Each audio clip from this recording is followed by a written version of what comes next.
Hot Mic is brought to you by Red Wing Shoes of Fargo. Built to last. 3003 Main Avenue, Fargo. Hot Mic with Dom Izzo. Really? Really, Dom? No. I like what Dom's doing. Okay. Dom Izzo. Jeez, come on, Dom. What do you think I am, a magician? Yeah, I'm fired up, Dom. What else could I say? Absolutely. It was great to get on the field, and then Dom came up to me, and I'm trying to walk away from me. I just wanted to enjoy myself out there. Hot Mic. Great job. There's got to be some kind of intelligent question about something. Coach Dom Izzo, WDAY in Fargo, North Dakota. Can you give me a layup or something? Hot Mic. Presented by Northwestern Mutual. That program is second to none. On the networks of WDAY. You know, if it's not about sports, I find it very hard to concentrate. Here's Dom Izzo. Good Wednesday morning. Is it a good one for Wolves fans? Last night, the return of that guy, Victor Wembanyama, was back, and boy, he made an imprint early on in game number 5. Remember, he checked it for an elbow in game 4. Cans an early triple. Puts the Spurs up 5. How about that shot from Ayo Dosunmu over Wemby? He was not having any of it because you knew the Wolves were going to come at him. I'm not sure what the defensive strategy was there. Nobody in the lane for a throwdown. He scored 16 points to start this game. Resistance futile from anybody trying to. This three, the place went nuts. 16 of the first 24 points for San Antonio went to the 7'4" Unicorn. Somehow, though, Minnesota got its act together. They're down 4. When Anthony Edwards hits this, it's a 2-point San Antonio lead at 28-26.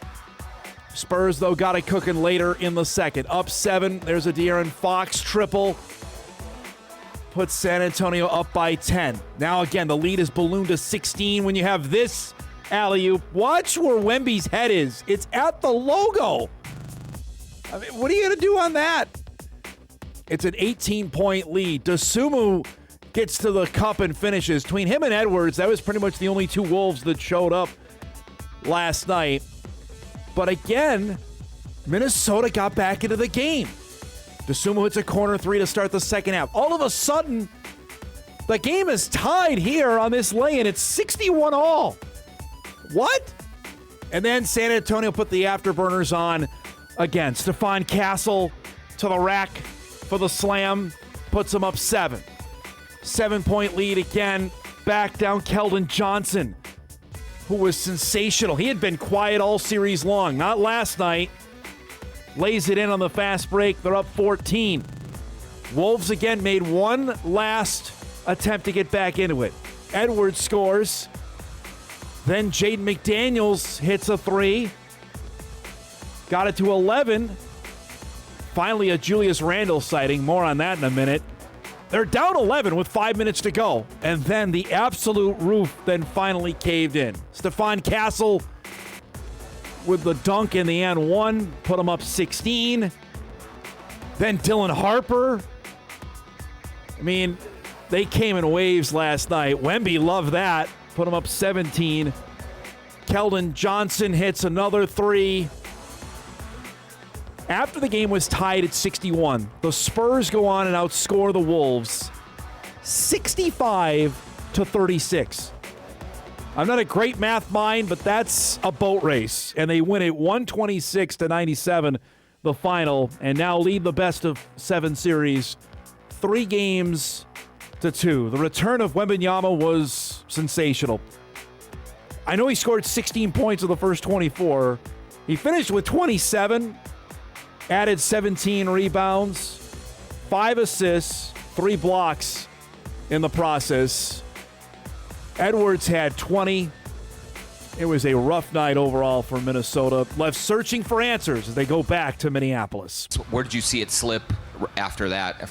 We went away from what was working, and then our defense was just cratered. We gave up 30 points, I think, in the last 6 minutes of the third quarter. A lot of it was just ball contained stuff. Offensively we found stuff that was working. Then we just started breaking off plays, and that's my job. I got to get us back on track. That's on me. Is there it seems like slow starts have been a problem for you last couple of games. Like, how do you get off to just better starts and not dig a big hole that you have to climb out of? Yeah, we got to make some shots, Better offensive decisions. I think some of our shot selection in the first quarter in particular is a little iffy. I think there's some better shots. We're going to have to work a little harder to find some better shots early. Tonight, some of the stuff that Wemby was doing, you don't really have too much of an answer for it. Just kind of hope he misses. But he came out high. He made a bunch of shots. I feel like we adjusted, fought back in the game. Tried to dig ourselves out of the hole, but eventually they created another league and running out in transition. We got to get back, get matched up. Just game plan mistakes that we keep making, and it's too late in the series to make these mistakes.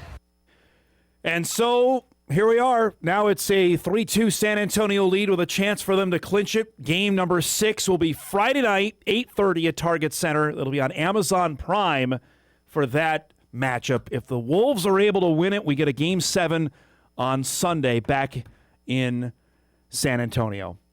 And I think Chris Finch said it perfectly there in his post-game comments. Like, they went away from what was working, and all of a sudden it cratered on them. They couldn't play any defense, and they get boat raced. As we welcome you to Hot Mike here on this Wednesday morning, the 13th of May, 2026. I am Dom Izzo, host of said show. Welcome, everybody, to our Hump Day edition. And it's that game was so bizarre last night. The way it started, like, the Wolves are going to get run out of the gym. Then they come back. They get within 2. San Antonio stretches it back to 20. It was a 12-point halftime lead. Then the Wolves tie it at 61. Thinking, okay, here we go, game on. We got to have a great finish. And then, as I mentioned, San Antonio outscores Minnesota after it was tied at 61. 66 points for the Spurs because they finished with 127. The Wolves finished with, or 126. The Wolves finished with 97. Not great. They scored 36 over that stretch, including the end of the third quarter, which was just an absolute butt kicking right now. And a couple of headlines on the Star Tribune, absolutely right. Right now, the Spurs are just better than the Wolves. Where is Julius Randle? Julius Randle this time last year was the best player the Wolves had, frankly. He was better than Anthony Edwards in the playoffs. He was better than Jaden McDaniels. He was better than Rudy Gobert. You can't find him with a searchlight right now out there. Randle last night, I know you saw his point total, 6 of 17.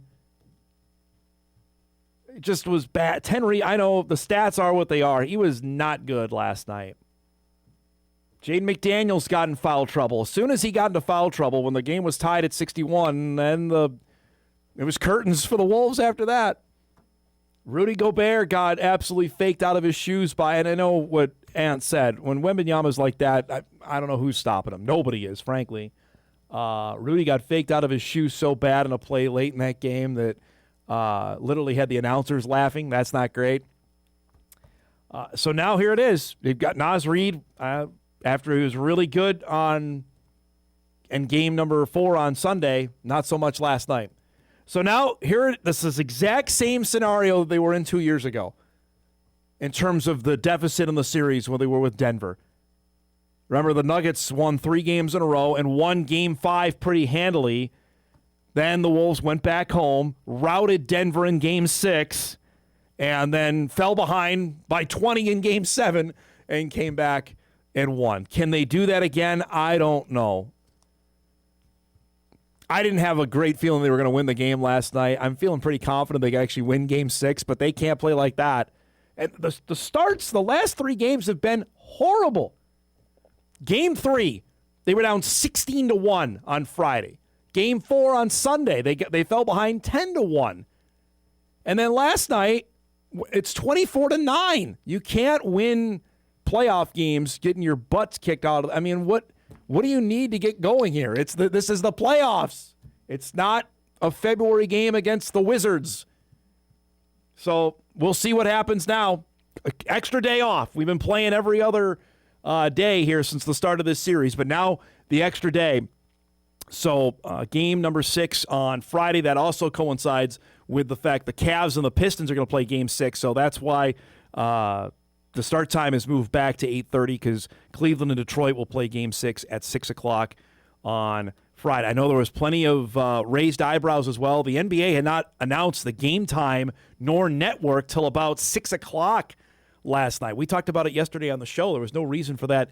I'm not sure what the delay, either it must have been something television related because we rule the world on that, and it ended up going to Amazon, which I'm sure there were probably some upset folks on that either NBC wanted, I'm sure ESPN wanted it. Instead, it goes to Amazon for potentially both clinchers on Friday. More on that coming up later on in the show. Meanwhile, last night, the suddenly red-hot Minnesota Twins, winners of 2 in a row as they won their series in Cleveland. We pointed that out on Monday's show.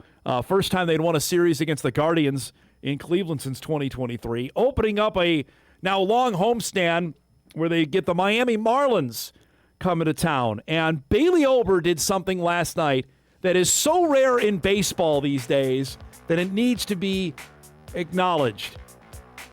He went the distance. Not 7 innings, not even 8.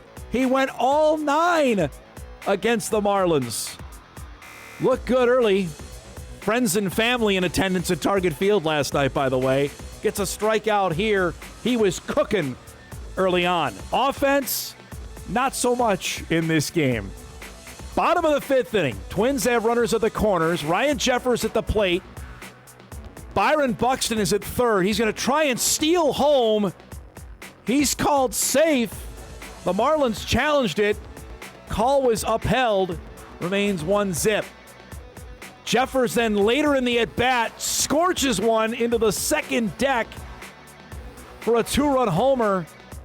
That made it 3-0. That was all that Bailey Ober would need here in the top of the 9th. A pitcher going into the 9th inning gets the final out. A complete game shutout for Bailey Ober. Break up the Twins. They've won 3 in a row. Ober threw 89 pitches. One of the most efficient games in Twins history thrown last night and getting a complete game shutout. I just need a minute just to process that because it doesn't happen in baseball anymore. The Twins didn't get much in terms of offense. They didn't need it. 89 pitches, 64 strikes. That is efficient. That's fantastic. I don't know if there's other adjectives you want to use to describe that, but Twins have won 3 in a row. Back at it tonight. Minneapolis native former Gopher Max Meyer will start for the Marlins. He's nasty. Simeon Woods Richardson back on the mound for Minnesota, still looking for his first win of the season. SWR is 0-5 with an ERA near 7 for Game 2 coming up tonight at Target Field as the Twins try to make it 4 in a row. Red hot, 19-23, and yet 2.5 games out of first place in the American League Central. We got a lot to get to here. Packed Wednesday show on this 13th day of May. Our guest lineup is brought to us by Northwestern Mutual. Coming up in just a few minutes, our guy Drew Trafton will join us. It is at the day before the day. The NFL schedule officially comes out tomorrow. We got another morsel today. The international schedule has been released. The Minnesota Vikings are a part of it. We'll tell you what the Vikings are doing, where they're going, who they're playing, coming up in just a few minutes. At 9:35, normally he joins us on Monday. We had to move some things around. Sam Herder joins us, and we got some pretty good FCS news to chat about. Talking about schedules, yesterday our friends in the Ivy League made some news in terms of who they're scheduling. Harvard scheduled a game with Montana State. That is not your run-of-the-mill FCS game. We'll chat with Sam about that and a few other things at 9:35. And at 10 o'clock on the eve of the Summit League Track Championships getting underway here in Fargo, NDSU track head coach Stevie Keller joins us to preview that. The Bison women are going for back-to-back. The Bison men had their streak snapped last year by South Dakota.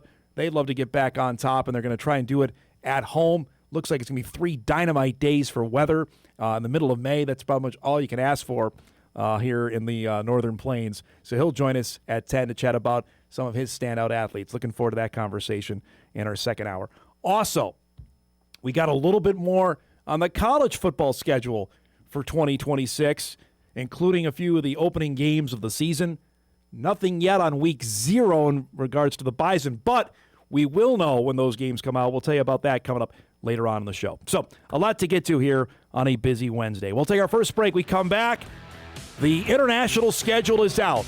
The NFL's going to Paris. They're going to Rio. They're going to Australia. And the Vikings are part of it. We'll tell you who they're going when we come back. Glad you're joining us. Back after this. The biggest Seahawks, Sounders, and Mariners fan in the FM area. It's time for Views with Drew. Drew Trafton joins us on a day that we have looked forward to. The nerds out there are just pining for information. The NFL has cut off the leaks, though. You remember we did this segment a few years ago, and it was pouring out. The whole schedule is pretty much out, 72 hours before they did not like. No, and they've done a really good job. I counted them up before I came in here. Yeah. There are 14 games that have been announced so far.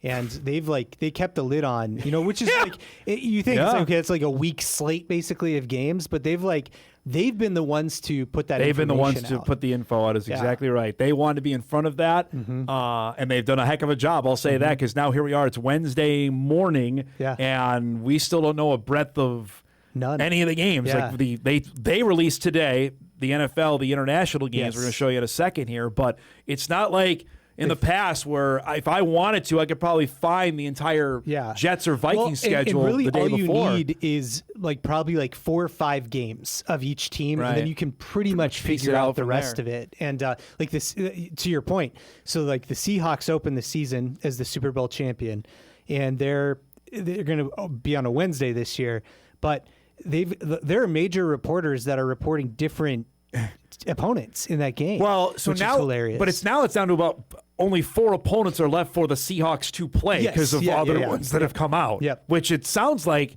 it's either the Patriots or the Bears. Right? That would make the Chiefs, sense. but everyone's saying they're not gonna have the Chiefs play the first game of the season without Patrick Mahomes.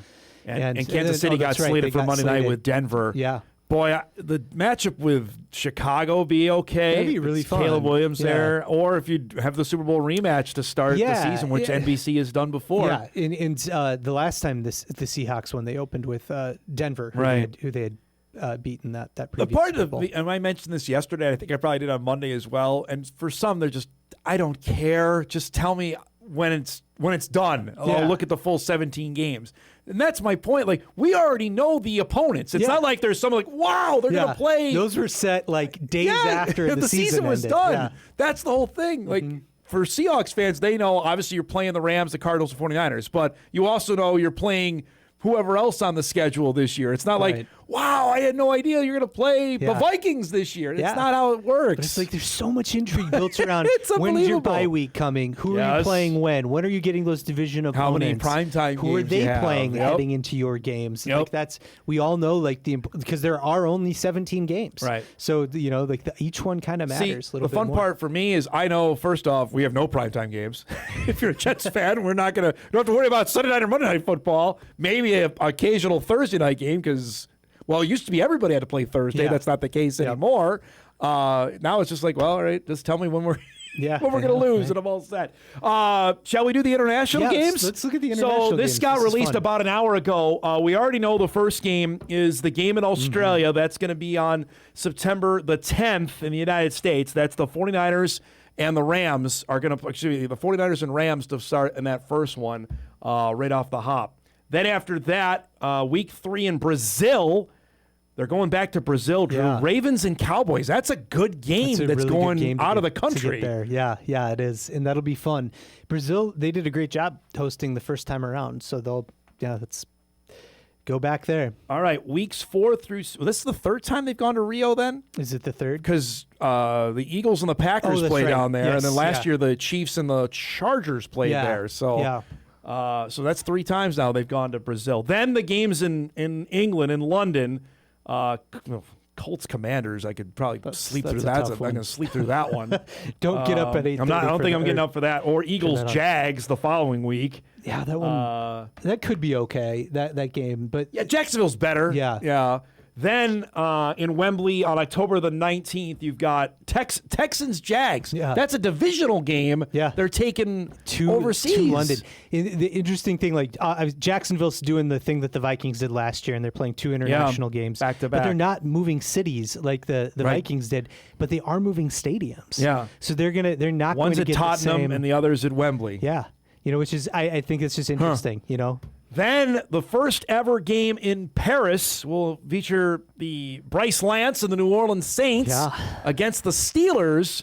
That game will be in Paris on October the 25th. It's appropriate that the Fleur de Lis that has to be there. in Paris. Yeah.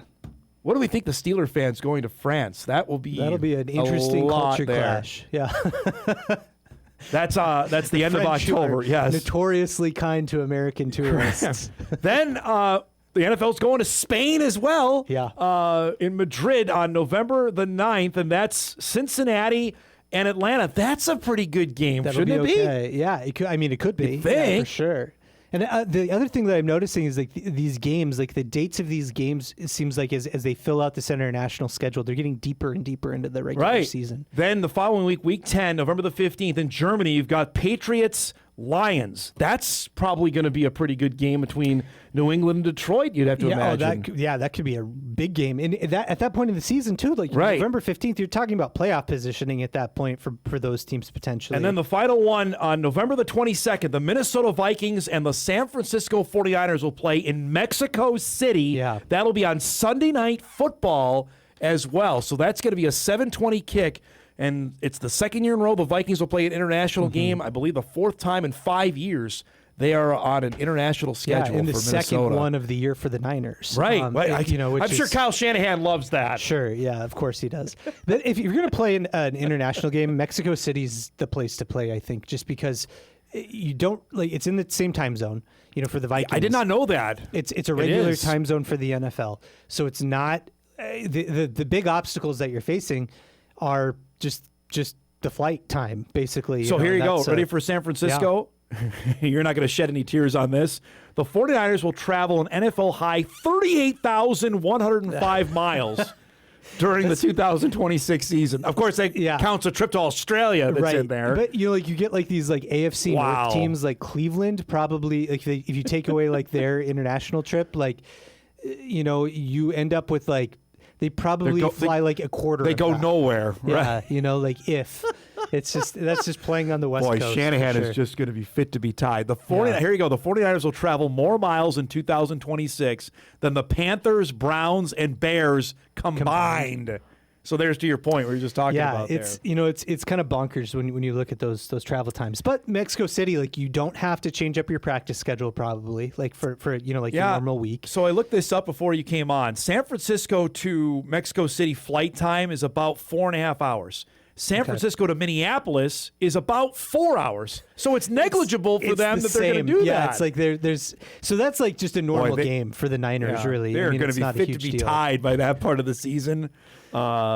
We'll see. And for the Vikes, I'm moderately surprised because I thought after the games last year they went to London and to Dublin that they were not going to have an international game. But you're right that's about if you're going to have an international game, that's about as slick of a travel as you can have there's Yeah, and it's late in the season. It's the week before. I mean, it's 4 days before Thanksgiving. And at that point, there's some real implications happening in terms of positioning and playoffs and decisions that you're making at that point. Really curious where their bye falls then too, because oftentimes they try to give you that bye kind of adjacent to your international game if you have longer travel. But in that case where you're not traveling, that much further, do they factor that in or do they give them, do they give them any sort of break? What I'm interested in now is the new standalone windows of who's going to play there. We found out that there's going to be, obviously we know a game that's going to be on Thanksgiving Eve now, another Wednesday game. There's going to be a game on Christmas Eve this year. Who's playing on that? We saw NBC got another game. I think I saw yesterday now that there's going to be a stretch of Saturdays, I think 5 straight Saturdays, the last 3 of the regular season and the first 2 of the right. playoffs. Yeah. Where the NFL is going to be on Saturday They're saying, breaking into college bleep football, you to right? college Yeah, football. Like, yeah. hey, you guys didn't want to work with us? Yeah. All right, well, we'll just come and we're going to do what we're going to do put the flag anyway. down. Yeah. Right. Including against a college football playoff game as well. Which will be really fascinating. It won't be. It'll be a butt kicking. Yeah. You know, even if I said it yesterday, if it's like Panthers, Browns, it still will dominate NFL. the college game. Yep. It will. Yep. We've seen does. it. Yeah. Even if does. it's a pretty good college and for the most part, the football first round games, the CFP first round games haven't been super competitive. That adds into it too. Okay, if you got a blowout here, people invariably are going to tend to watch the NFL anyway over college football. I mean, like none of these networks, none of these streamers are in a position to turn down NFL content or college football content just because those are like live is king. And so if you can get those events and you can get those games, you're going to take them. And a lot of services now too offer you the ability, like say if they are on traditional networks, to double box or quad box or whatever, and people will watch or have multiple TVs and they'll watch both games. How about Netflix went from 0 games like 2 years ago to 5 now they're going to have this year. Like that, and we kind of said at the time, I remember like when they announced they were going to do the game, like breaking in on that Christmas Day, you know, was it Thanksgiving or Christmas? No, it was Christmas. It was Christmas, where it was like, okay, let's see what they do. But we knew that was like, they were dipping their toe in and they're like, this is going to be a thing. I have not given you runway on this, and I have to because I apologize I have not done it sooner. I had a chance to watch Midwest Made this past week. It's fantastic. Thank you. For people that don't know, give us a little background of what you've been doing and where to find this stuff. Because it's really good. Well, thanks. It's a show that we started just this last winter, and the idea is they're 6 individual stories that are about 10 minutes long, and they're across the upper Midwest. So the first season we went to Warroad, Minnesota, went to Esterville, Iowa, went to Canton, South Dakota, a couple other places, and we're just looking for athletes or coaches or teams or rivalries that have special stories in the upper Midwest. And the tagline to the show is Grit, Grind, and Glory. And so we're trying to capture those moments, and anything qualifies. Earlier this week, we shot the first episode of season 2. Okay. And it's on clay trap shooting. Oh, wow. In South Dakota. And it's, and so we're gonna have that out in the middle of June. And so after we collect all those episodes, we turn them into half hours of television. And so this upcoming Saturday will be the final of the first 3 episodes that we did for that first season, and they are at 10 a.m. on WDAY. Yeah. And then 5 p.m. on this channel, and then 5:30 on KNBN.2 out in Rapid City. So it's been fun. So what do we got coming up this week? Can you tell us? Yeah. Or do you want to spoil it? This week we're gonna hear from the Canton Wrestling program. Okay. I remember you telling me about this. Yeah. They've snapped off like something like 19 titles, but it's this town of 3,000 people, but they have 200 kids from kindergarten through senior year of high school that wrestle, and it's so much deeper than just that. A sport there, and it's they teach life lessons. They do community service. It's really incredible. So we have that story, and then I'm trying to think of the other one that we haven't done yet on this season. Because if you done Warroad already, right? Oh, it's Warroad. I think it's Warroad. Okay. Roseau. Yeah. So we went up for the hockey rivalry in Warroad against Roseau. And just capturing the feeling of that rivalry, which is really seen special. that up close. Yeah, it's something. Are you editing all this too? Yeah, so I work on it with one other person, Nice. Ezra Vanden 90 at Click Content Studios up at the Forum building, and we have a blast doing it. It's a lot of fun. So we put them together, and we've had just great experiences, and it's been so cool to have that passenger seat or driving. We split the driving between the two of us, but like that front row view of all of these really cool stories, and we're gonna keep going. So we're gonna do a full summer slate, and then we're gonna do fall, and we're gonna try to match up the stories with the sports season that we're in. Okay. And we're just gonna keep knocking them out. Awesome. They look great, man, and it's fun to see. And I know you're putting a ton of time into it, so it's been. It looks really good on the other side, so keep them coming. Thanks. Looks really good stuff. Thanks for coming by as always, and we'll do it next week. All right. Yeah, looking forward to it. Drew Trafton joins us each and every Wednesday at 9:20 as we unpeel the first part of the NFL schedule. We'll know everything by about 7 o'clock tomorrow night. Let's break. We come back. Speaking of schedules, shout out to our friends in the Ivy League. They're scheduled tough. Sam Herder will join us to chat about that when we come back.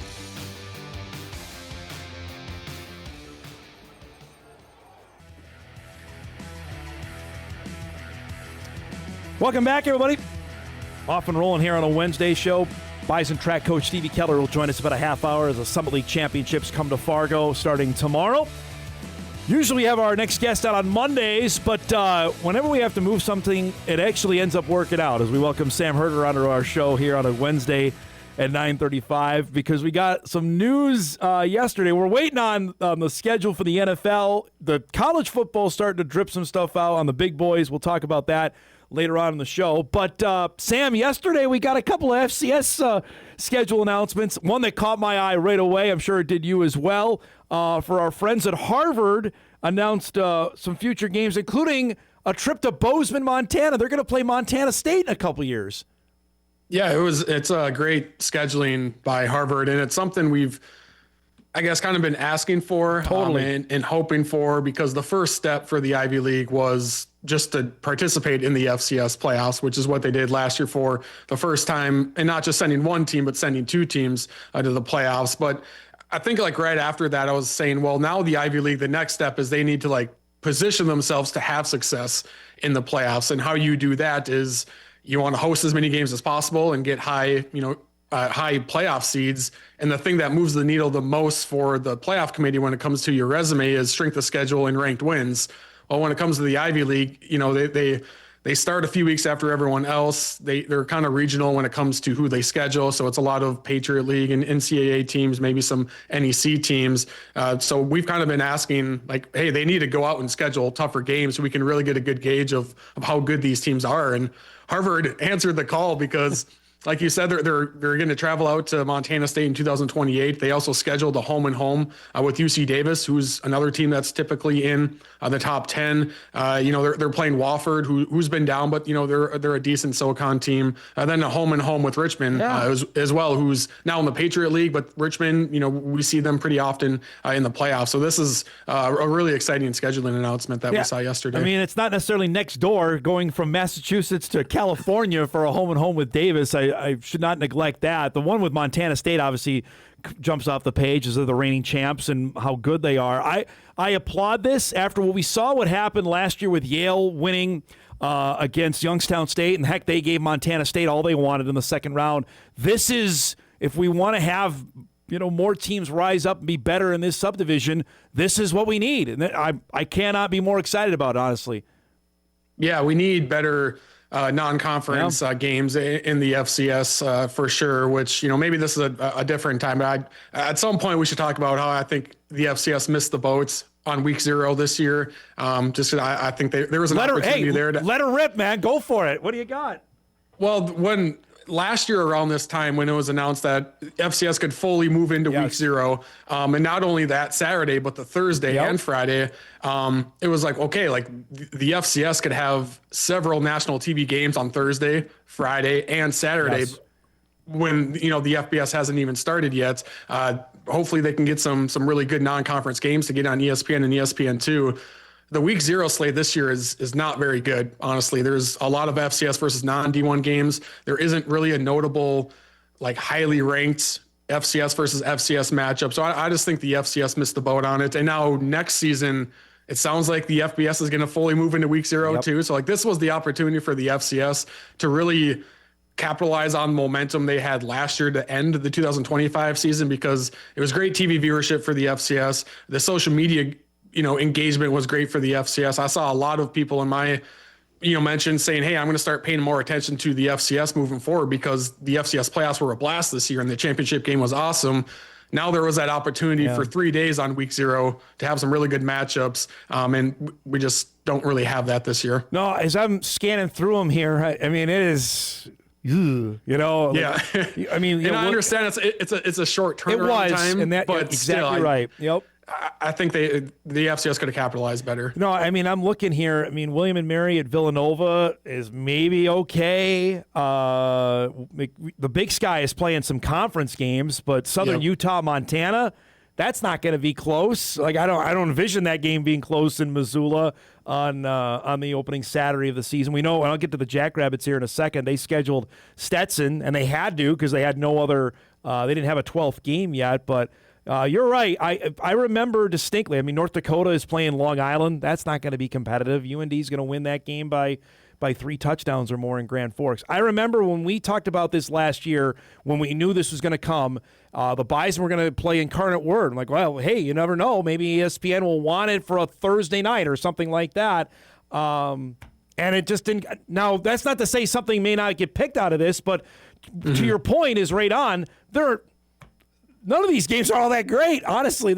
And I think it's more of a product, and I'm sure athletic directors will come back and tell us, well, we found out 3 months ahead of time, we had an opportunity to schedule a 12th game.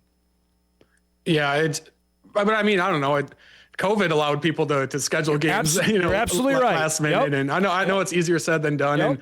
And, there is scheduling philosophies, right? Like if you're from a power conference, like you don't want to schedule too tough. Nope. Like NDSU had the 2016 gauntlets where it was like Iowa and Eastern Washington, and Charleston Southern was really good back then. Like you don't want to schedule too tough, especially because you're already going to play multiple ranked opponents within your conference. But it's interesting because like Montana State's home schedule for the non-conference isn't that great. Nope. Same thing with South Dakota State's, which isn't ideal, but at the same time, those fan bases are still at a spot where it could be Wagner or it could be Montana State, and South Dakota State is still going to sell out that game in September. But at some points, if these teams remain in the FCS, you still want to get like a juicy schedule out there to continue to entice your fans to be excited about your schedule. So there is, again, there's I understand there's some challenges when it comes to scheduling, but I just think week 0, there was a massive opportunity this year that was missed out on. Here's the Valley teams for week 0. Mercyhurst at Youngstown State.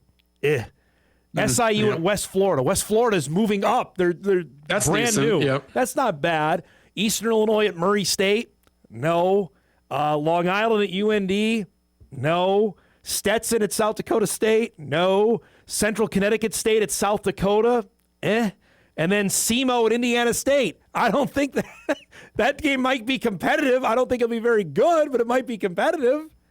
Yeah, none of those. Well, the West Florida and Southern Illinois, that one's really interesting to see, how West Florida is how they're going to transition up. But yeah, those other ones just, as far as like ESPN wise, that's not going to move the needle to get those games on national TV. No, and that's I think to your point on what the missed opportunity was here for week 0. Let me go back to the Jackrabbits. We had Justin Sell on late last week, Sam, and I asked him about the challenge of getting a 12th game. And he went through the different myriad of opportunities they tried to give teams.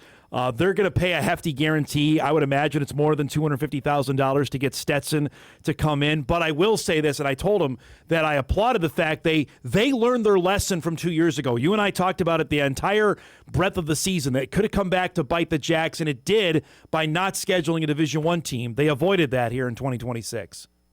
Yeah, and especially with the FCS playoff committee coming out and saying they're going to prioritize teams that play at least 11 D1 opponents, which that puts the pressure on the Ivy League going back to them because they only play 10 right now. But also they're going to prioritize teams that play all or more Division I opponents. So even if like D2 Ferris State is better than Stetson, but they're a D2 and Stetson is D1. Right. And so, I mean, strength-wise, yeah, Ferris State would be better than Stetson, but you want a D1 win on your resume, even if it is, a non-scholarship win. So, I'd be interested to be a fly on the wall to see what South Dakota State was trying to do as far as getting that one more non-conference opponent. They landed on Stetson. When I saw it, I was kind of like, man, like that's, again, doesn't really move the needle, but at least it's a D1 opponent. I was kind of hoping they could, get, I can't remember who else had openings, out there. There were still some decent FCS teams that had openings, but some of them may have not been willing, to travel. So at the end of the day, they got a D1 opponent, and I think that's good overall for their playoff resume. I don't want to put you on the spot. Have you done your predictions yet, or FCS over FBS upsets, or starting to formulate that? Are there other ones that are popping maybe early in the schedule for us to keep an eye on? Yeah, I haven't fully dived into that just yet. The one that really jumps off the page right away is Montana State at Nevada. Mm-hmm. Jeff Choate, that could be a tough day for him because I wouldn't be surprised if the Cats are actually favored in that game, similar to what I think they were like 6.5 point favorites over New Mexico. Yes. Illinois State at Northern Illinois. I think that's a gettable one for Illinois State's. Tarleton State plays Bowling Green. That's an interesting one right there. So those are kind of the ones that jump off the page. Rhode Island at Temple has potential there. South Dakota State goes to Northwestern.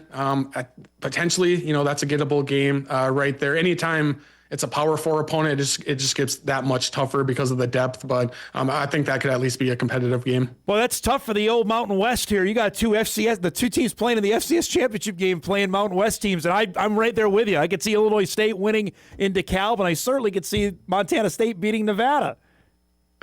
Yeah, it seems like the Mountain West has kind of gotten clipped a couple of times by FCS opponents. It seems like the MAC has gotten clipped, a couple of times. So we'll see if any of those end up happening. I don't think Fordham, North Dakota State, I don't think that's going to be high on anyone's list right there. I think the Bison will roll in that one. No, and I'm intrigued too here because next week or 2 weeks from now, we're going to find out the first 3 weeks of the college football TV schedule. What those the UND Nebraska, does that get moved up? Like last year, UND Iowa State was selected for Fox Sports 1. If any of those matchups move up the television leaderboard, so to speak, to get on a bigger platform. Yeah, we'll have to see on that. It seems like usually there has been some that will get on Fox Sports 1, or you have kind of the Big Ten network as well. That's less exposure, but still kind of better than ESPN Plus, for example. So yeah, we'll see what some of these TV matchups are, and if we get any. I think the Big Sky has 3 ESPN games. Yes. The Valley I think has 2.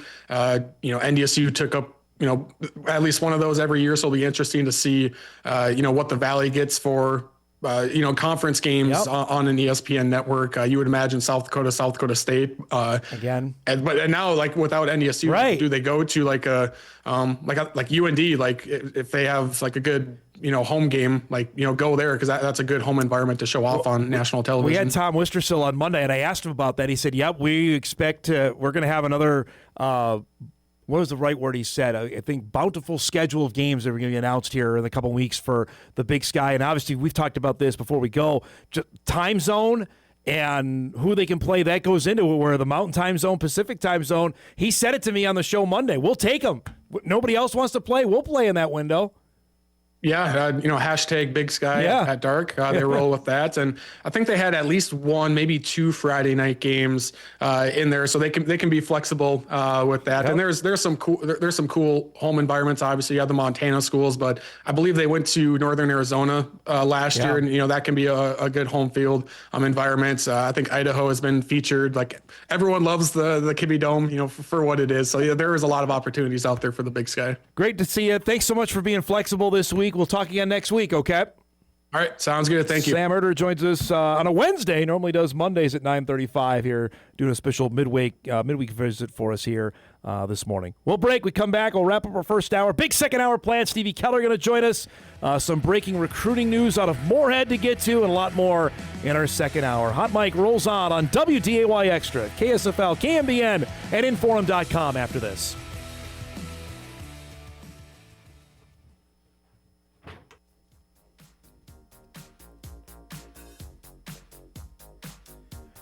All right, wrapping up our first hour. Our thanks to Sam Herder, as always. Good stuff there. Sam's going to be taking a little hiatus with us here. We'll tell you more about that next week. He's got some major life plans happening. We won't spoil that for him. We'll do that later in the show. Email comes in from earlier. Dom, the Wolves looked a half step slower than the Spurs. San Antonio could get by its defender and get to the paint. The Wolves' offense started way out at half court, wasting the shot clock, no getting to the paint. The Wolves need to slow the Spurs down coming up court. They're in offense before the Wolves are back. Minnesota can still win, but they need to move the ball, block out, and crash the boards. Hopefully, Julius Randle can get going. That is perfect. There's nothing I can add to that. That is exactly what has transpired. Anthony Edwards mentioned that, too, in the post-game press conference as well, just that they got to get back. Got to get back on defense. They're just all out of sorts there. And, again, it's not a game in January or February here. Now it's Game 6 of the Western Conference semifinals. But I do think what Jim Souhan from the Star Tribune wrote this morning is also accurate. The Spurs are just better than this iteration of the Wolves. They have gone the entire season without a point guard. Their power forward has underperformed, I'd say, most of the season, that being Julius Randle. Whatever happens, if they lose on Friday, if they win Friday and get into a 7th game and lose there, I think there are still changes coming to this basketball team. I just think there's still they're not there. The window is slightly open, but knowing San Antonio's not going anywhere, Oklahoma City still hasn't lost in these playoffs, that the Wolves still need some additions to this roster, even despite the fact they've been to back-to-back Western Conference Finals. Meanwhile, we didn't get to this in the opening segment. We ran long. The NHL playoffs rolled on last night. The Wild play again tonight in Game 5 against Colorado, with the Avalanche up 3-1. So it's do or die, or you want to whatever cliche you want me to use. Win or go home for Minnesota. They have to win tonight to extend their season. If they do not, Colorado's moving on to the Western Conference Finals. They will either play Vegas or Anaheim. Last night, Vegas won in overtime. That series has been sensational between the Ducks and the Golden Knights. So Vegas now leads that 3-2, with it going back to Anaheim for a Game 6 later in the week. Last night, Buffalo beat Montreal to even that series up at 2 games apiece. Meanwhile, Carolina is just sitting there. They might have a full week and a half off before they actually play another hockey game. They already had a week off to begin with because they swept their first-round series. The Sabres and Canadiens, we know, are going to go to at least Game 6. That will be on Saturday night on WDAY. And if they go to a 7th game, that'll be Monday, meaning the Eastern Conference Finals can't start at least for another week. Carolina has been done since Saturday. That is, I'm not a great math mind, that's at least 10 and maybe 11 days off. Where do you ever have that? The Knicks are going to go through the same thing in the NBA, where they're going to have that many days off. It's just crazy when you have a sweep like that and you're contingent on television. Man, you got a chance either to battle rest or rust here for the next round. We'll have more on the Wild coming up before we say goodbye with Game 5 tonight in Denver. Let's break. We come back. We'll start our second hour.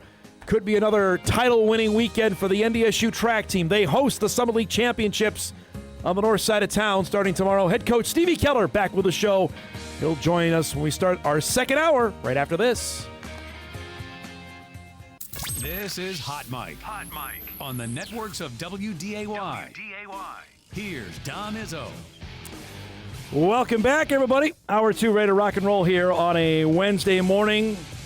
Getting ready for one of my favorite events is coming back to town tomorrow. The Summit League Track Championships on the north side. Competition will begin at 1 o'clock tomorrow with the field events for the Jav, which since the wind hopefully will not be as ferocious as it has been the last couple days. It's great to have Stevie Keller always join as head coach of the NDSU track teams.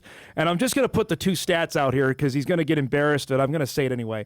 The Bison men are going for 15 out of 17 outdoor championships. The Bison women are going for a 17th outdoor title. The man has been a part of all of them. It's great to see you. We were just visiting off air that you're running around like a chicken with your head cut off because you're not only coach, you're facilities coordinator this week, right? Yeah, no, I mean, it's a crazy week for us. And, obviously the couple weeks leading up to it, trying to get ready. And championship setup is a little bit more than a normal meet. So our staff is doing a great job. We turned into, like I said, facilities crew, meet management, track coach, and then trying to get your team ready to compete is the most important thing. So looking forward for meeting with the group tonight and kind of getting things ready to rock. Tell us about this spring. I keep seeing different results where you guys are winning or placing high. How is the spring gone for the Bison? Yeah, no, it's been a good spring. We tried a few different meets this year, so our schedule looked a little bit different, and started the outdoor season in April instead of in March, just to kind of prolong, starting getting a good training block in after the indoor season. So we've had a number of great performances. Some kids that have already posted marks for the first round national qualifying. And then just, building depth, really. Our team is really focused on depth this season. I mean, we're not probably going to win as many event titles, but you're going to see a lot of bison in the, in 2, 3, 4 spot or 5, 6, 7, 8 spot, things like that. So trying to build depth and score all around. I mean, that's kind of been our tradition, and we're going to continue to try to do that. Stevie, how important is that for people that will follow this weekend? It's not necessarily you want to win, but if you have second and thirds, that can get you a championship come Saturday afternoon. Yeah, no, I mean, those, like I said, even the 8th place, the Bison Pride Point, we call it, those types of things are important to us. And, it's going to be a battle. It always is, and that's the way it should be when you get to the conference meet. So our kids are ready. We can control what we can control. It's going to be windy. It's going to be hot. It's going to be a fun time. I mean, you just control what you can do on the tractor and in the field. Let me start on the men's side. Are those guys salty after having the streak snap last year? They want to get it back starting tomorrow? Yeah. I think that's been a goal all year is to obviously win that indoor this year, which we hadn't won for a while. That was a great indoor season, and then just building off of that and getting ready for the outdoor championships. And they're hungry to get back on top. I think that was the first title we'd lost since I think 2009 on the men's side. I think since we've been in the Summit League, we've won all but 2 championships on the men's side. So just a great tradition, and the guys know what's at hand, what's in front of them here this weekend. They need to get out and get the job done. Give us a couple guys to keep an eye on here on whatever events that you will highlight for us to follow over the next couple days. Yeah, I mean, we have a pretty solid throws crew. They start off with the hammer throw on Thursday. Caden Passine is our senior leader there. He's going to throw, shot disc hammer.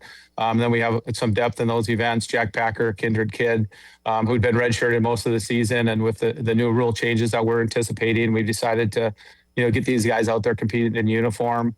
Our jab crew is really solid. We have the top, I think the top 4 or 5, 3 or 4 guys. I think we'll have some good points scored there. And then we have some great freshmen. Carter Ruckelberg in the long jump. It had a great indoor season one. So, a guy to watch in the long jump. Just around the track, we have a number of kids that have had a great Ethan Moe in the 800 and 1500 and our 400 hurdle crew. It's just, I think if you come out and you're looking to see some excitement and see the Bison compete at a high level, I think you can pretty much watch every event. Triple jump is a sport. It seems like you guys always have somebody contending. You do again on the men's side this year. Yeah. I mean, Adam Duggart, he opened up the first weekend in May with a monster jump. He's ready to go. His focus this year was to just stay healthy and compete towards the end of the season, kind of get ready for championship season. Reese Grossrud, a triple jump for us is a big event too. Yeah. With him, and Reese being the defending champion as well, how much do you want to put a stamp on it, win it again in 2026? Yeah, I mean, he won that as a true freshman and has an opportunity to win another title. And, he's a gamer. You watch him compete, and those are the types of kids you want in your program that can just show up and get the job done at, on championship meets. On the women's side, Paige Rensselaer, I want to talk about, Stevie. She's the leader in the 100 and the 200, which are they're different races. What makes her so good in both of them? Yeah, I mean, Paige is a phenomenal athlete. She's really, really grown a lot this year. Last year as a freshman, we brought her in thinking she'd be a 400 girl. She trained with me most of the year and kept getting faster and faster. And finally, I was like, I think you need to be in Vega's group. So just having that short sprint training this year, working on starts, working on speed development, acceleration development has really helped her. And she's just running really consistent and really well. So exciting to see her race. Annika Larson's back. We had her redshirted. She competed last weekend for us. So we got, and then Elise too. I mean, we have a pretty triple threat in that 100, 200. That's gonna be fun to watch when we get to Saturday. I've had the pleasure of interviewing Ariana Burt. She was on Hot Mic last year. She's back again in the high jump. What has she done to even get better this year than what she did last year? Yeah, I mean, she's a competitor. She shows up at the conference meet and competes. Usually that's one of her best meets of the year and things. So I think talking to Clayton, they've changed their approach a little bit, so being a little more consistent with that, and then just getting good attempts at high bars. Trying to get 3 good attempts at your PR rather than maybe just 1 attempt. So very consistent kid, and that's nice to have when you have a high jumper that's consistent. All right, I have to ask here because I don't know. Now that you mentioned about the wind, how much is that something where it gets to a certain speed, like you can't do the jab, you can't do the pull, like those kind of events? Yeah, I mean, at some point, I think that some decisions will need to be made here over the next 2 days, especially Thursday and Friday with the higher winds. Do we move the vault inside because of safety concerns? Javelin, do you throw with the wind or against the wind? What's the, if it's too much tailwind, then the tip doesn't come down. If it's too much of a headwind, then it might come back at you. Right. So I mean, and then on the track, it's obviously we have a legal wind that we have to be under for these marks to count, which is, it's unfortunate when it's over that, but. Like with Rentschler, she ran 11:11 in the 100 at Minnesota with a pretty good tailwind. But to be able to get your body moving that fast, I think is important. And when you use a tailwind and you can control it and things, I think that's important for the sprinters. Since the renovation as well, has that changed now? The finish line is on the other side. Does that affect wind and how it comes in now, where your finishing is not where you used to be? Yeah, and we used to get a lot of north winds when we built this track, and it seems like every time we host a meet, we get a south wind. So the common finish line is on the southwest side. Right. So fans that are coming, you can park in the parking lot south of there, the gates there. Once you get in the facility, you can walk around the entire facility. There's sidewalks around it, so you can walk from the north end to the south end without having to leave the facility, which is different than what we had in the past. And then if it is a south wind, we will run the 100 and the hurdles on the backstretch. Okay. Our goal is to run with the wind when we can, and that's why we designed the track the way we did. So this is on top of everything you're trying to. You're worried about coaching. You got to worry about all this stuff as well. That's what we're talking about off the top here. Yeah, I mean, there's a lot that goes into hosting the championships and things, and it's we've done it before. This is our second time at this new facility. Yeah. Last time was 3 years ago. We had all that snow, which I swear it was May 1st before it was gone. So it was a struggle getting everything out here, getting ready that week of championships. But this has been better. Everything's been out here. We kind of know how the flow goes with the meet, and we just want to host a good event. I think that's important. Provide a great opportunity for every student athlete that's competing in the track and field championships. I'll get you in trouble here as a head coach. What teams for people that are coming out to keep an eye on? We know South Dakota State's always good. USD is always good. Who's the contenders on each side to keep an eye on this weekend? Yeah, I mean, if you look at the performance list on the men's side, USD, South Dakota State are typically the fighting for that title with us. Maybe not as much depth in some of those programs this year as it looks like, but there's going to be kids that show up and compete and things. And on the women's side, right now, like UND is very strong. I would say on paper, they're looking like the favorite next to us. So it's going to be a battle. They've done a good job with getting some kids in events that they're going to score a lot of points in the distance events. So we have to just take the blows where we have to, and then take advantage of the opportunities we have to score points. When do you start paying attention on Saturday to the score? Are you doing it all day? Are you computing like how you're figuring that out, or when do you start like, all right, now this is what we got to get if we want to win? Yeah, I mean, we do like a score chart right away when the performance comes out, and you can score it based on the performance list. There's kids that have no marks that we know are going to do well in events, so it's kind of a guesstimate of like how do you think they're going to do, and then as things unfold into Saturday into finals, you have a pretty good idea of like this is what it looks like going into Saturday. These are the events that we hope are going to go well for us, and we just have to score points where you can. And that's the big message to our team is like, we just control what you can do. Yeah, there's going to be, UND is going to score a lot of points in the 5K. They're going to score a lot of points in the 10K, but we have numbers in other events. So it's exciting. It'll be a fun championship once we get it rolling. I'm sure there'll be some ups and downs like always, but, just continue to battle through it and hope our kids, have a great experience and compete at a high level. This is a silly question, but I'll ask anyway. Are you able to enjoy this, or is it's nonstop between making sure the championship is run well and coaching the team that I'm just in the submarine this weekend? Yeah, that's a great question because I feel like it. Yeah, when you host, you once it starts, I feel like okay, let's sit back and enjoy and just watch these kids compete. The coaching's done. There's some fine tuning, but like the preparation to hosting the meet, but then also picking our team. I mean, I think that's something that's been the most stressful thing for our staff this season. Is we had 40 guys that could have scored points at the conference meet. We could only bring 32. So when you're talking about a roster of 45, 50 guys right now, that's like, it's super impressive of where our team is on the men's side. Same thing on the women's side. We have 73 girls in our program. We get to take 32. So if you do that, if you do the math right, we're taking less kids to the conference meet than that don't get to come. So like, I think it's crazy, but it makes our team competitive. It makes our team good. But it's hard because these kids work hard all year. And then it's the finals week. You throw that on top of these kids. They're trying to, I got a final on Friday morning. I'm just thinking like, take it early.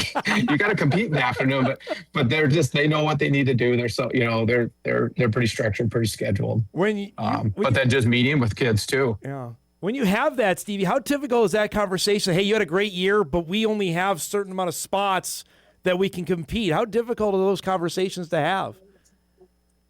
Yeah, they're not great. Yeah. I mean, I think the kids, most of them understand it. And they might not be consistent. They might have only had one good mark, or they're a little bit nicked up, or we feel like we can score points in another area that would take points away from a team that we have to beat.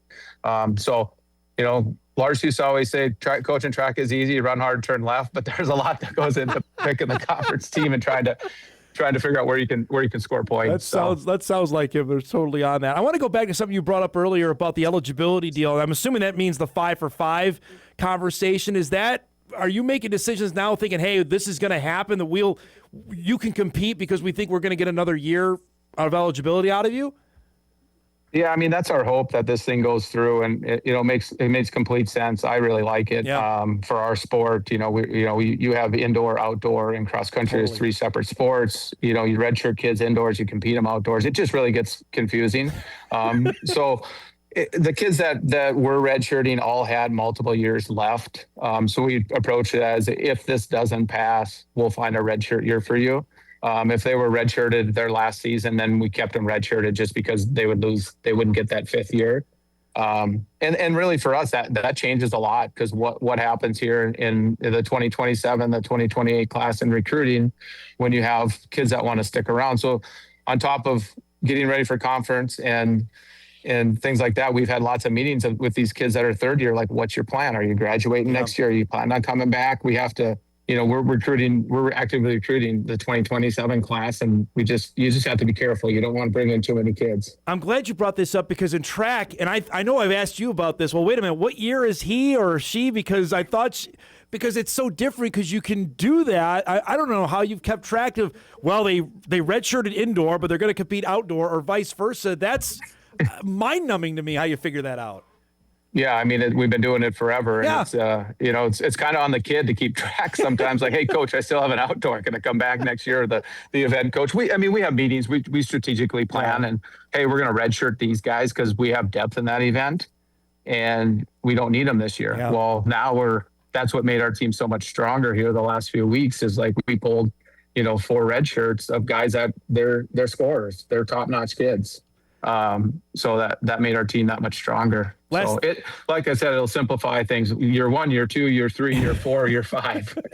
Last thing before you mentioned the recruiting part of this, describe now the amount of success you've had to find the gems in North Dakota that just aren't looked at. And maybe it's even harder now because people know, hey, we better go find some, maybe some Class B kids. You're a Class B guy. How has it gotten harder, I guess, is the question, of finding those, because you've had such success of developing them that now other teams, other schools are coming in to say, well, NDSU's finding them, we got to find them as well.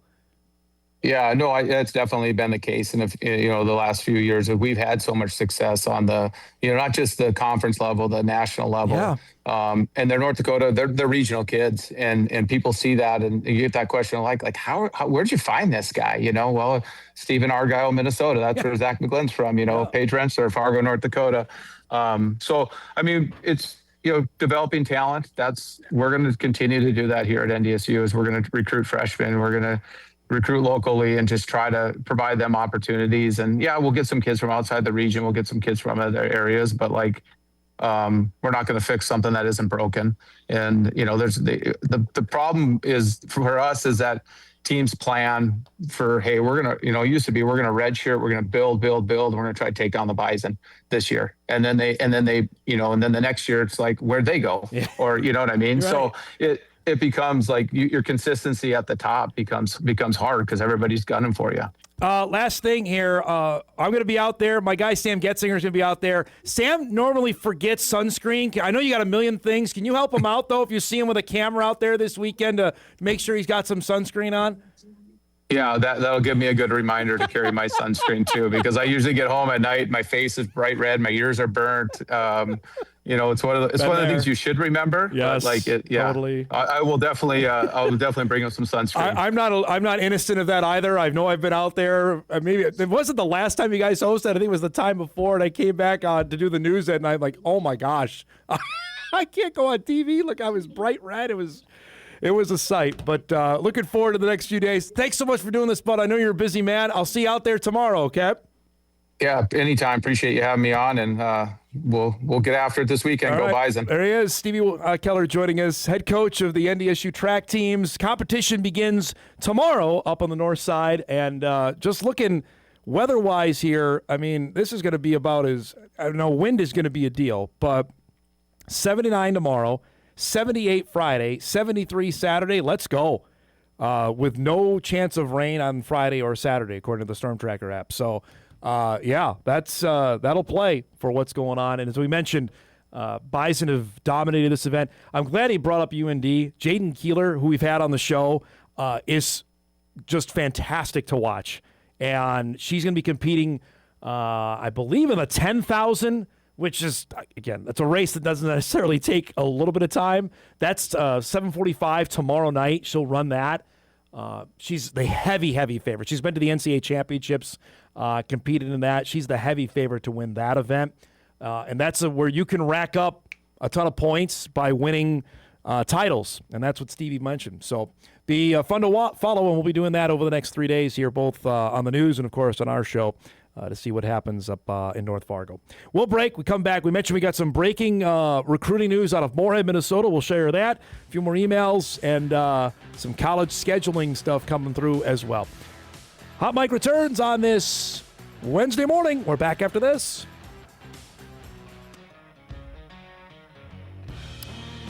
Welcome back, everybody. Our thanks to Stevie Keller. That was good stuff.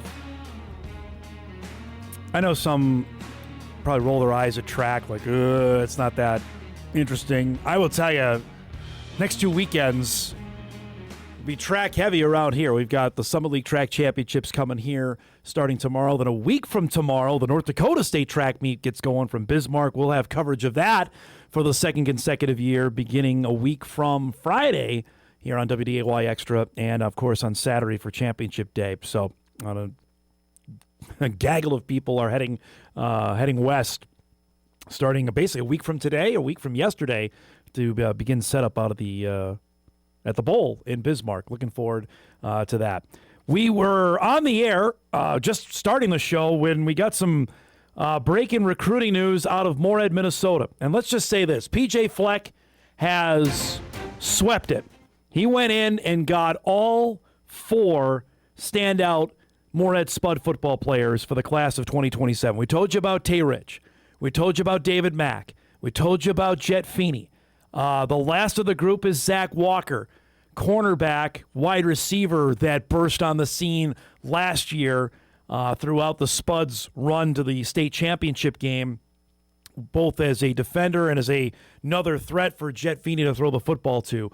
I believe North Dakota State offered Zach last summer as his first offer. The rest of the Dakota schools came into the mix. And then shortly after, as did the University of Minnesota, Zach announced today that he is verbally committed to play football at the U, saying the people, culture, and player development make it a place I'm proud to call home. Row the boat. So there you have it. He got all 4 of them to go to Minnesota.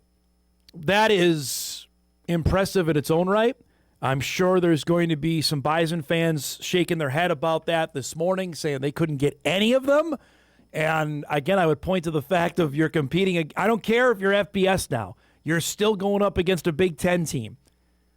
And I know they've won recruiting battles against Minnesota in the past, or if they've won battles against other Big Ten teams or Big 12 teams. I think there's a different dynamic at play here. These guys all play together. They all know each other really well, that they are going to stay together. And they're all going to be Gophers now. So congratulations to Zach. Hopefully we'll have him on the show soon to chat about this. But this is a major deal for PJ Fleck.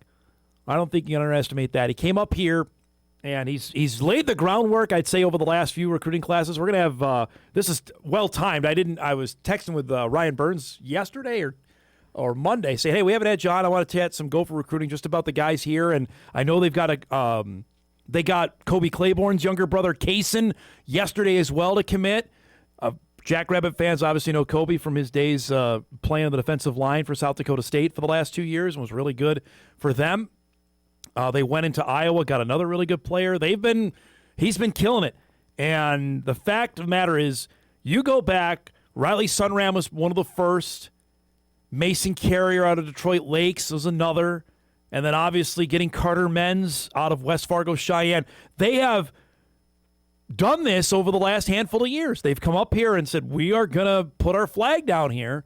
And knowing the level of football players are pretty darn good. And try and get them away from North Dakota State. And they have done that.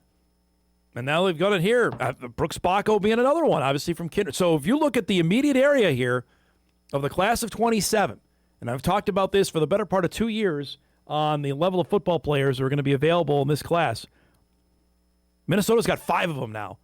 1 from Kindred and the 4 from Moorhead. We had Ben Heenek on, Alvin Stanley, who's going to Kansas State. There's 2 left on the 27 recruiting trail. That's the Starcevic kid from Kindred and Drew Kessel from Fargo South. Those are the other 2 biggies that are out there. But right now, PJ's got to be grinning ear to ear that the amount of success he's had up here. And for NDSU, again, that's an uphill battle. I know there are diehard Bison recruiting nerds who are going to sit in here and tell me, well, what the heck are they doing here? They couldn't get any of these guys. And I'd point to, again, you're going up against what you're facing. The amount of NIL money that's thrown out there, too, cannot be underestimated either. But it is a clean sweep for the amount of spuds they're going to be Gophers. Now with Zach Walker making it official that he's going to play at the University of Minnesota. We'll have more on that coming up on our news tonight. And like I said, hopefully we'll have Ryan Burns tomorrow at 9:30 to chat some Gopher recruiting, and hopefully we'll get Zach on before the week is out as well. All right, we're overdue for a break. We'll cut up here. We come back. More emails to get to, and the trickling of now the college schedule is out. And we know when we'll find out at least about the first 3 Bison football games on TV as well. It's coming up when we come back.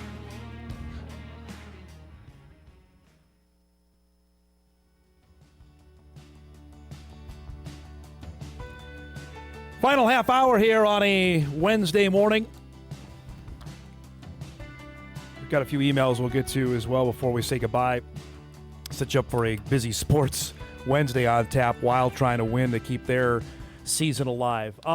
We are in the middle, as I mentioned earlier. The TV upfronts are happening. Today's the last day. I believe CBS is unfurling its schedule today, so I'm sure we'll get a couple of maybe a Big Ten game or 2 and some other NFL, probably I imagine their Thanksgiving Day game involving the Lions, because we know already the Cowboys and Eagles will be on Fox. That was announced earlier this week. There are other meetings happening as well. The ACC, there's some interesting stuff happened out of the ACC this morning. Athletic directors are meeting with the commissioner, Jim Phillips. First, this directly affects our viewing and listening audience, that the ACC announced that they will continue to partner with the CW for football and men's and women's basketball going through the 2030-31 season. CW will air 14 regular season football games starting this fall. They've done that over the past handful of years as well. Why that's important, because remember the CW also now has a deal with the Mountain West to televise games. I believe it's the same number as well. I believe it's 14 Mountain West football games that they're going to do. So know that relates to the conversation I'm going to bring to you here on 2 weeks from today. 2 weeks from today, May 27th, is when the first 3 weeks of the college football television schedule and some other special games will be revealed.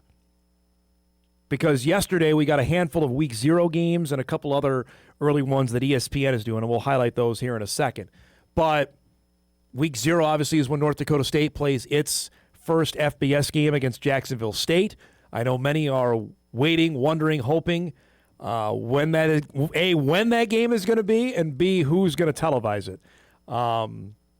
I could probably say here with almost 100% certainty, WDAY is not going to televise it. I think that game is going to be, if I were a betting man, I'd say that's probably the CBS Sports Network is going to probably get that game, and I would imagine it's going to be at night. That's just an early guess on that. Also, out of the ACC today, and this is even more maybe eye-opening, maybe not surprising either, though, if you're following how this has all gone on the college football playoff expansion never-ending chatter. ACC Commissioner Jim Phillips said ESPN does not want the college football playoff to expand past 16 teams. ESPN's made it clear they want it to stay at 12 or 14, but no more than 16, Phillips said. And why is that? Because if it goes beyond 16, then ESPN has to share it with likely Fox. Right now, ESPN owns it. They sub-license out a few games to TNT, which they will do that again this year. I believe actually a semifinal is going to be on TNT this upcoming season. But if they go to 24, which now has been signed off by the AFCA, the Big 12, and I believe the ACC have given its approval. We're just waiting on the Big 10. Well, we know the Big 10 wants it, so basically we're waiting on the SEC to either capitulate here or hold out. That ESPN then is up against it because they have their NFL programming. They're not giving up that, obviously. We know that. And they'd have to share it. And they don't want to share in 2027, 28, 29, whatever this eventually decides to go. So I know we've talked plenty about it with the expansion with the NCAA basketball tournament. It's like, how much is too much? And I mean, I was a fan of, hey, we went to 12. Can we enjoy that for a little bit before we go again? But that's not going to happen. I was okay with 16. 24 seems a bit obscene to me, but it seems like everything's trending in that direction, but we'll wait and see. But that's the newsy news today out of the ACC. Now, back to the schedule part of this. Yesterday, we got just a handful of games announced from ESPN and Disney on what's to come this upcoming college football season. We know the first 3 Saturday night games on WDAY primetime, starting... Well, actually, the first 4, because on August the 29th, we'll have the HBCU game to start the year between Howard and Florida A&M to start the year. So if you were waiting for the return of the Bison on ABC, it'll actually be on August the 29th, but it'll be Howard and the Bison will be playing on Channel 6. That's a little joke for everybody. You can roll your eyes at me. But yes, that will be the first game. Then after that, week 1, Clemson LSU. That's all right. Lane Kiffin, Dabo Sweeney to start, 6:30, September the 5th on WDAY. The following week, Ohio State and Texas. Now that's all right. That should be a pretty good game. Anytime that ESPN can get a Big Ten team on, they'll take it because they don't have any rights to the Big Ten anymore. That's on WDAY, 6:30, Saturday night, the 12th of September. And then September the 19th in primetime, LSU and Ole Miss. That's Lane Kiffin going back, obviously, to where he just left. Made some rather disparaging comments about Ole Miss earlier this week. So that will certainly add a little fuel to the fire of that game that was already at a level of about 31 for that matchup on September the 19th. They also announced on Thanksgiving night, we'll have Texas Christian, TCU, against Texas Tech. That'll be on ESPN. And Black Friday, which I believe it was on last year on Black Friday, was a heck of a game between Texas and Texas A&M. That game will be in primetime on WDAY. So that's a little bit of the sampling of games so far that have been released. We'll have a bunch more, I would imagine, today. And then, as I mentioned, 2 weeks from today, we'll get the full boatload of the first 3 weeks. If I was a betting man, and I'm not, I would tell you for the Bison part of this, the NDSU Jacksonville State game, I would anticipate being on CBS Sports Network. The Fordham game, I would hope that we would have a chance to do that game on WDAY. Then the first conference game at Air Force, I would anticipate that's probably a CBS Sports or a Fox Sports 1. And if I had to pick, I'd say FS1 without knowing their schedule yet, and likely later at night. I'm going to do that later this month just because I'm a nerd like that, because we tried to predict the schedule. I did pretty well on that. Now to try to predict the TV channels for the games coming up later this season. But that's what we'll know later on this month. Also, yesterday, just a handful of other games got picked. We know week 0, there's going to be a game in Ireland with North Carolina. That's Bill Belichick and TCU. That'll be on ESPN. There's another game in Brazil, in Rio. North Carolina State and Virginia are playing in Brazil. That's at 2:30 on August the 29th. There's not a ton of games. That's why we're going back to our point we had with Sam Herder in the first hour on what was going to be available and what wasn't, that the FCS had its chance and didn't really schedule any matchups that anybody would want to televise. I'll just say it. None of those games are, frankly, worthy of getting on any sort of national platform, and that's not going to happen. Labor Day weekend, you've got Colorado, Georgia Tech on Friday night, September the 3rd on ESPN. Miami and Stanford on Saturday night, September the 4th. That's okay. And then somebody's got to explain to me why we have 2 games on Sunday night of Labor Day weekend at the same bleeping time.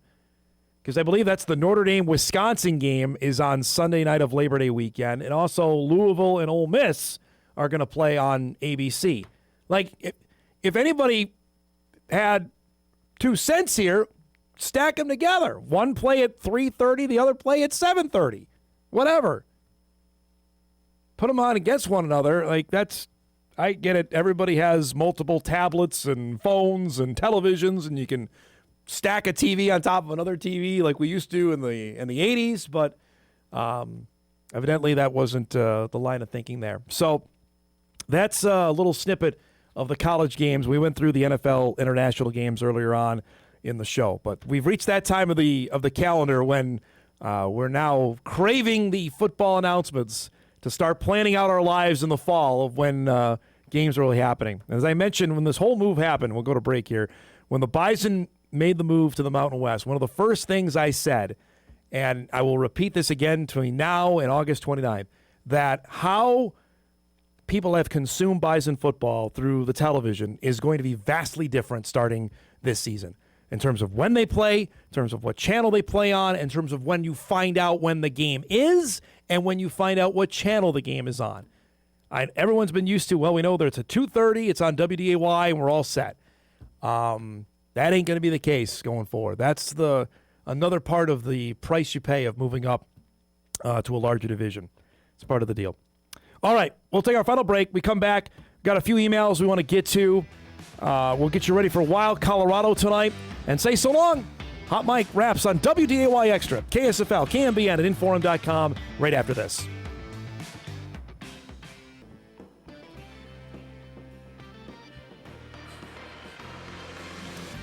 All right, wrapping things up here on a Wednesday morning. Again, tomorrow Ryan Burns will join us from Gopher Illustrated, give us all the lowdown on Minnesota recruiting. As the Gophers added another local player in Zach Walker from Moorhead. That'll be on the show coming up tomorrow. I had an email I got earlier in the show, and I've been saving it because I wanted a little bit of runway to do it. Email comes in on this. Dom, why would Midco let Jay Elson go? Whatever happened to Tom Neiman? I appreciate the email on this. If anybody saw the story that Mike McFeely wrote yesterday, column on that, and Jay posted it on social media yesterday, that he's no longer with Midco. And we have chatted about this a little bit over the last couple of years. Obviously, 2 years ago, Midco made the huge slash of their on-air staff with David Brown, my good friends Jody Norston and Brian Shawn both lost their jobs, and went away from having full-time on-air talent to more of a freelance deal where you've seen each of them over the last couple of years at a variety of events that Midco has televised. Taylor Budge, who used to work here, was also a full-time employee. She stepping away to her and her husband are moving to the Twin Cities as stepping away from her UND hockey job. And then Jay was not stepping away. Jay was fully ready to do another year and was let go. And I'll just say this I don't know the financial situation at Midco other than to say it doesn't sound great that they've now decided to unload all of their full-time on-air talent. I mean, there was a stretch here, you want to say 3-4 years ago, where they had a pretty impressive, certainly I thought, play-by-play group that their broadcast looked sharp and were killing it on doing South Dakota State and South Dakota. And it doesn't feel the same anymore. And I've heard that from the people that live in South Dakota that watch either our broadcast or certainly watch this program on that. To Jay, who's been on this show several times. Jay's a friend of mine. I've known for the better part of 15 years. For me covering regularly going down to South Dakota or here coming up here. He's going to be he did an amazing job on South Dakota, University of South Dakota. Especially when they were in the early days of the D1 transition, early days of Midco covering games. Because South Dakota State had a lot of momentum, obviously, and the Jacks had success in basketball where South Dakota didn't. South Dakota certainly in football didn't in the early days of Division I. And Jay I remember text me going either to Northern Colorado or our favorite stop in Macomb where he'd show me the ladder of doom to try to get up to the top of the press box, and him following Bob Nielsen around and making that a big deal, and did an amazing job covering USD. Especially in an era when South Dakota State just kept getting bigger and bigger. Jay made sure there was a spotlight on USD. And he'll have the greatest call of all time. He called the miracle in the South Dakota's unbelievable win over South Dakota State. I believe he got on ESPN because of that.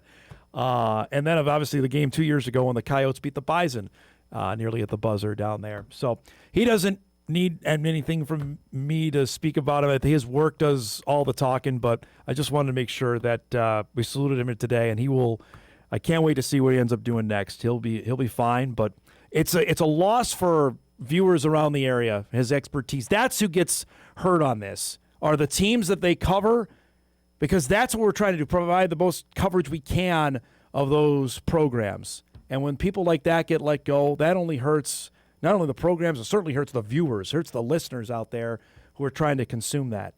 Because now, I mean, teams are trying to control the message they can. That's what we're here for, is to make sure it's not all duckies and bunnies that you're hearing about from teams and coaches and players, that not everything is the best ever. Sometimes things aren't great.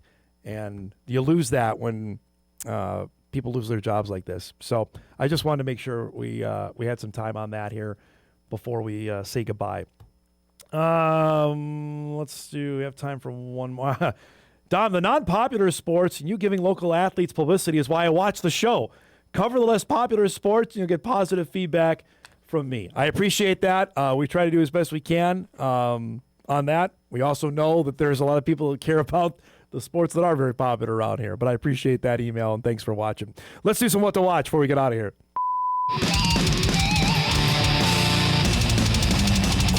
All right, What to Watch brought to us by our friends at Northwestern Mutual. We got a fun sports night tonight. Wild got their season on the line. They have to win against Colorado. Game 5, 7 o'clock on TNT from Denver. Avalanche win, they go to the West Finals. The Wild win, we get a Game 6 coming up Friday night in St. Paul. Game 2 of the Twins and the Marlins tonight, 6:30 on Twins TV. SWR starting for Minnesota. Max Meyer on the mound for Miami. See if the Twins can make it 4 straight. And Cavs Pistons in game number 5 of the East semifinals, 7 o'clock on ESPN. That's the only basketball game we got tonight. Should be a good one to see who takes a series lead there between Detroit and Cleveland. We got to roll. Thanks to our guests today, to Drew Trafton, to Sam Herder, and Stevie Keller. If you missed any of the show, you can podcast it later today at inforum.com. You can watch a full replay on WDAY+. Hey, enjoy it out there. We got Jack T-Ball game number 2 coming up tonight. I'm excited about that. Have a great Wednesday, everybody. We'll see you back here tomorrow.